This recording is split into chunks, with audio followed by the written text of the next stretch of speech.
1 Samuel 3. Now the young man Samuel was ministering to the Lord under Eli. And the word of the Lord was rare in those days. There was no frequent vision. At that time Eli, whose eyesight had begun to grow dim so that he could not see, was lying down in his own place. The lamp of God had not yet gone out, and Samuel was lying down in the temple of the Lord, where the ark of God was. Then the Lord called Samuel, and he said, "Here I am." And ran to Eli, and said, "Here I am, for you called me." But he said, "I did not call. Lie down again." So he went and lay down. And the Lord called again, "Samuel." And Samuel arose and went to Eli and said, "Here I am, for you called me." But he said, "I did not call, my son. Lie down again." Now Samuel did not yet know the Lord, and the word of the Lord had not yet been revealed to him.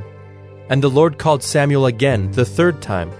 And he arose and went to Eli and said, "Here I am, for you called me." Then Eli perceived that the Lord was calling the young man. Therefore Eli said to Samuel, "Go, lie down, and if he calls you, you shall say, 'Speak, Lord, for your servant hears.'" So Samuel went and lay down in his place. And the Lord came and stood, calling as at other times, "Samuel, Samuel." And Samuel said, "Speak, for your servant hears." Then the Lord said to Samuel, "Behold, I am about to do a thing in Israel at which the two ears of everyone who hears it will tingle. On that day I will fulfill against Eli all that I have spoken concerning his house, from beginning to end. And I declare to him that I am about to punish his house forever, for the iniquity that he knew, because his sons were blaspheming God, and he did not restrain them. Therefore I swear to the house of Eli, that the iniquity of Eli's house shall not be atoned for by sacrifice or offering forever." Samuel lay until morning. Then he opened the doors of the house of the Lord. And Samuel was afraid to tell the vision to Eli. But Eli called Samuel and said, "Samuel, my son."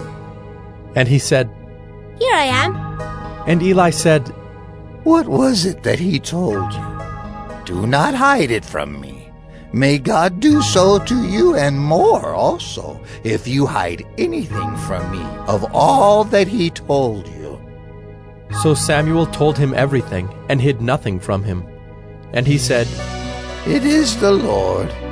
Let him do what seems good to him." And Samuel grew, and the Lord was with him, and let none of his words fall to the ground. And all Israel, from Dan to Beersheba, knew that Samuel was established as a prophet of the Lord.